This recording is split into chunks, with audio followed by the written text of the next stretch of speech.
নমস্কার বন্ধুরা, আমার ভালোবাসা রান্নার চ্যানেলে আপনাদের সবাইকে স্বাগত।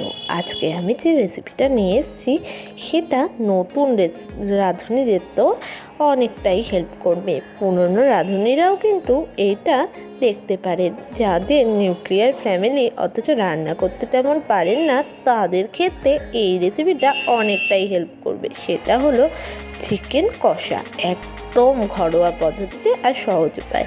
এর জন্য আমি নিয়ে নিয়েছি 350 গ্রাম মতো চিকেন।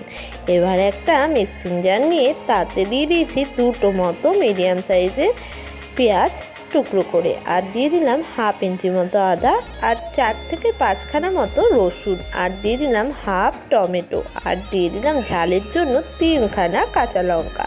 এখানে আপনি শুকনো লঙ্কাও দিতে পারেন। সমস্তটাকে মিহি করে একটা পেস্ট বানিয়ে নিলাম। এইবার এই চিকেন যেটা ধুয়ে রেখেছিলাম সেই চিকেনের মধ্যে দিয়ে দিলাম একটু পরিমাণ মতো নুন। এটা কিন্তু আপনি আপনার পরিমাণ মতো দিয়ে নেবেন। আমি কিন্তু একবারেই দিয়ে দিচ্ছি, আপনি পরে চেক করেও দিতে পারেন। এরপর ওর মধ্যে দিয়ে দিলাম একটু পরিমাণ মতো হলুদ, আর দিয়ে দিলাম বাটা মশলাটা, আর দিয়ে দিলাম একটু সর্ষের তেল। সমস্তটা দিয়ে মাংসটাকে ভালো করে ম্যারিনেট করে রাখলাম।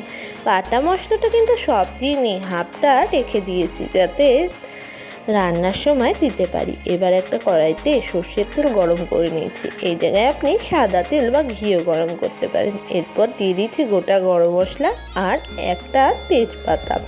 তারপর দিয়ে দিলাম 1/2 পেঁয়াজ কুচি। পেঁয়াজ কুচিটা ভালো করে নাড়াচাড়া করে দিয়ে দিলাম 3-4 টুকরো মতো টমেটো, আর দিয়ে দিলাম একটু পরিমাণে হলো চিনিটা ক্যারামেলাইজড হবে আর রঙটাও ভালো আসবে। এবার যে বাকি মশলা পেস্টটা ছিল সেটা এটার মধ্যে দিয়ে ভালো করে কষিয়ে নিচ্ছি যতক্ষণ না এর রঙটা যায়।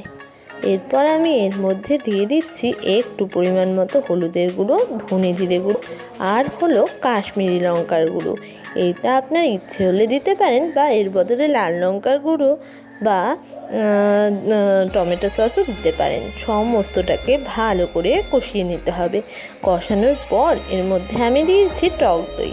এটা আপনি দিতেও পারেন আবার নাও দিতে পারেন। সমস্তটাকে ভালো করে এইভাবে করে কষাতে হবে। কষানো তো আমার হয়ে গেছে। এবার ম্যারিনেট করে স্নান করানো মাংসটাকে ওর মধ্যে দিয়ে ভালো করে নাড়িয়ে চাড়িয়ে কষিয়ে নিতে হবে। এইভাবে কিন্তু নাড়িয়ে চাড়িয়ে আমি মশলার সাথে চিকেনটাকে ভালো করে কষিয়ে নিয়ে কিছুক্ষণের জন্য ঢাকা দিয়ে রান্না করে নিলাম। এবার আমি ঢাকনাটা খুলে দেখছি চিকেন থেকে কিন্তু জলটা বেরিয়ে গেছে। আর চিকেনগুলো ভালো করে আরেকবারও নাড়াচাড়া করে নিয়ে আবার কিছুক্ষণের জন্য ঢাকা দিয়ে এইভাবে করে রান্না করে নিচ্ছি। এখন দেখছি যে চিকেনটা কিন্তু আমার মোটামুটি কষিয়ে গেছে এবং তেলটাও ছেড়ে দিয়েছে। এবার একটু পরিমাণে জল দিয়ে দিচ্ছি যাতে চিকেনটা আর মশলাগুলো পুড়ে না যায়।